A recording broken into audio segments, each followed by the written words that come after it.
Salut à tous, c'est Magnus. Ça y est, nous y sommes presque. Après 2 ans d'attente, le nouvel épisode de la saga Star Wars arrive dans nos salles le 13 décembre prochain. J'ai déjà parlé du film à plusieurs reprises, après le premier teaser, le premier trailer notamment, mais il est temps, à quelques jours de la sortie, de voir diverses théories et quelles attentes j'ai autour de ce film de manière plutôt claire. Comme pour Transformers 5, je vais vous parler de 5 théories autour de ce film, donc attention aux éventuels spoilers si certaines d'entre elles se révèlent être véridiques. Avant d'entrer dans le vif du sujet, il faut que je précise un petit élément. Contrairement à Star Wars 7, je n'ai pas regardé 1 milliard de vidéos théories, j'en ai regardé quelques-unes et elles m'ont aidé à me donner quelques idées. Mais à part ça, les théories que je vais avancer ici sont principalement de moi, ou en tout cas piochent un petit peu des éléments à droite à gauche, mais il se peut que je sois totalement à côté de la plaque, c'est juste ma vision des choses, comment les choses pourraient se dérouler. Sur ce, bonne vidéo. Théorie numéro 1, Darth Rey. C'est l'une des théories les plus répandues sur cet épisode 8, et si Rey passait du côté obscur, ce serait un revirement de situation assez inattendu, mais au fond peut-être logique, ne croyez-vous pas ? Même si je ne suis pas un fan de cette théorie à la base, je commence à y croire de plus en plus.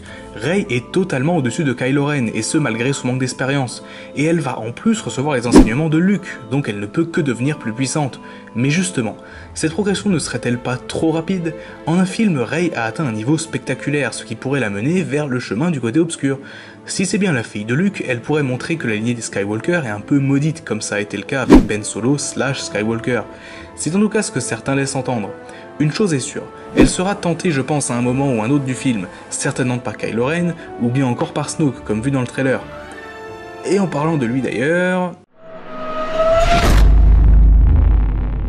Théorie numéro 2, le pouvoir de Snoke. Snoke a été le personnage sur lequel le plus de théories ont été faites ces 2 dernières années dans le milieu des fans de Star Wars. Dark Plagueis, Palpatine, Windu, Jar Jar... Non. Nous n'allons pas parler de théories sur sa véritable identité, c'est une vidéo que je voulais faire à l'origine mais que j'ai annulée car ça a été vraiment fait et refait. Bref, ce que l'on sait de Snoke, c'est qu'il est très vieux, a connu la chute de l'Empire et a un certain goût du luxe, comme le montre notamment son long manteau doré. On peut donc se dire que c'est un personnage très riche, assez en tout cas pour créer le Premier Ordre quand même, ce qui n'est pas rien. On ne sait pas si Snoke est un seigneur Sith, je ne pense pas, c'est en tout cas un utilisateur de la Force sans doute très puissant. Selon une théorie vue sur plusieurs sites, Snoke serait capable de drainer la Force de ses utilisateurs pour devenir encore plus puissant, un peu comme une sorte de vampire de la Force. Cela m'a semblé étrange au début, mais plus j'y pense et plus cela me semble plausible. Tout d'abord, on peut penser que Snoke draine une partie de la force de Rey pour la rendre moins puissante dans le trailer, ce qui la ramènerait à un niveau plus bas et le rendrait lui encore plus puissant. C'est une chose qu'il prévoyait peut-être de faire aussi sur Kylo Ren, ou même qu'il a déjà fait sur Kylo Ren. Et là, cette phrase de Han dans l'épisode 7 prend tout son sens.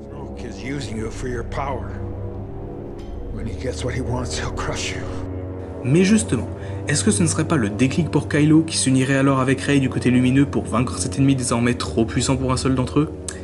Et bien justement, théorie suivante. Théorie numéro 3, Kylo Ren, héros de la nouvelle trilogie. Kylo Ren est un personnage très controversé, certains le trouvent ridicule, d'autres comme moi aiment son côté torturé et le fait qu'un utilisateur du côté obscur soit attiré par la lumière.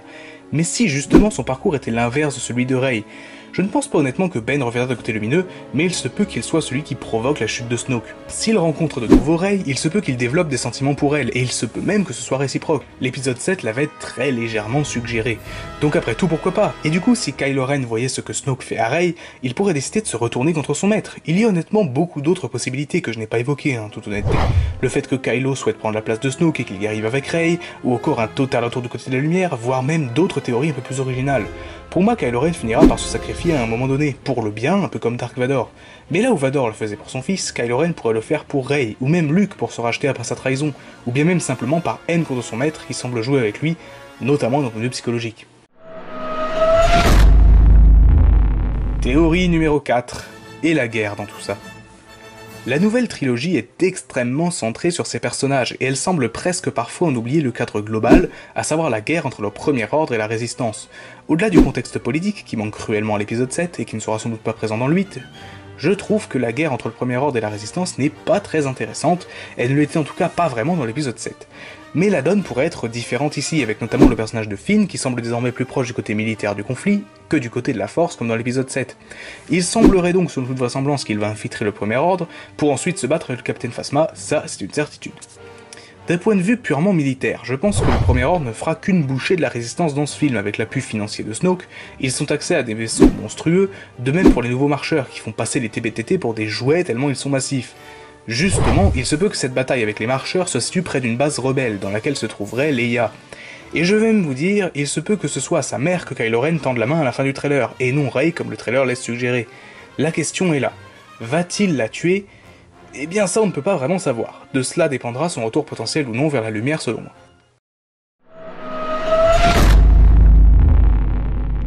Théorie numéro 5, le destin de Luke. Là, c'est le point le plus énigmatique. Luke Skywalker, héros de la trilogie originale, ne semble pas être dans le meilleur état qui soit pour ce 8ème film.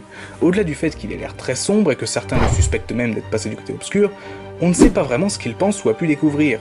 Après que Kylo Ren soit retourné contre lui, Luke s'est exilé, se sentant responsable de ce qui est arrivé à ses apprentis et son neveu, que Snoke a tourné vers le côté obscur. Là où je disais que Snoke n'était pas un Sith, eh bien il se peut que Luke ne se considère plus vraiment comme un Jedi. Il se peut même que ce dernier ne cherche pas forcément le côté lumineux ni le côté obscur, mais plutôt l'intermédiaire, l'équilibre dans la force, et qu'il apprendrait cela à Rey. La phrase « il est temps pour le Jedi d'en finir » peut avoir bien des sens. Il semble terrifié par les pouvoirs de Rey, disant qu'il a déjà rencontré ce pouvoir une fois, et que ça ne l'avait pas assez effrayé à l'époque, mais que c'est le cas désormais. Il faisait sans doute référence à Kylo Ren et ne voudrait certainement pas que Rey se tourne elle aussi vers le côté obscur. Son potentiel est si grand qu'il pourrait être extrêmement dangereux. Ensuite, autre question, Luke va-t-il se battre au sabre laser ? J'aimerais bien, mais j'ai un doute. Il se pourrait que Luke et Rey se battent côte à côte, par exemple entre Kylo Ren et ses fameux chevaliers de Ren, que l'on a juste aperçus dans l'épisode 7, ça pourrait donner lieu à une scène plutôt sympa. Enfin, dernière question, Luke est-il le père de Rey ? Eh bien... cela semble trop évident. Et rappelez-vous, il a été annoncé que cet épisode 8 aurait une révélation encore plus grande que le « Je suis ton père », donc cela serait vraiment décevant. Mais bon, si Luke est bien le père de Rey, et bien dans ce cas, qui serait la mère ? La question mérite d'être posée. Voilà, nous arrivons à la fin de cette vidéo théorie sur Star Wars, les derniers Jedi, j'espère qu'elle vous aura plu. N'hésitez pas à venir donner vos théories dans les commentaires, démolir les miennes, pourquoi pas, et en donner d'autres. En tout cas, espérons que ce 8ème épisode soit à la hauteur, et bien évidemment, un Cinémagnus sera fait dessus une fois le film sorti. Sur ce, c'est tout pour moi, c'était Magnus, on se dit à très bientôt, bye tout le monde.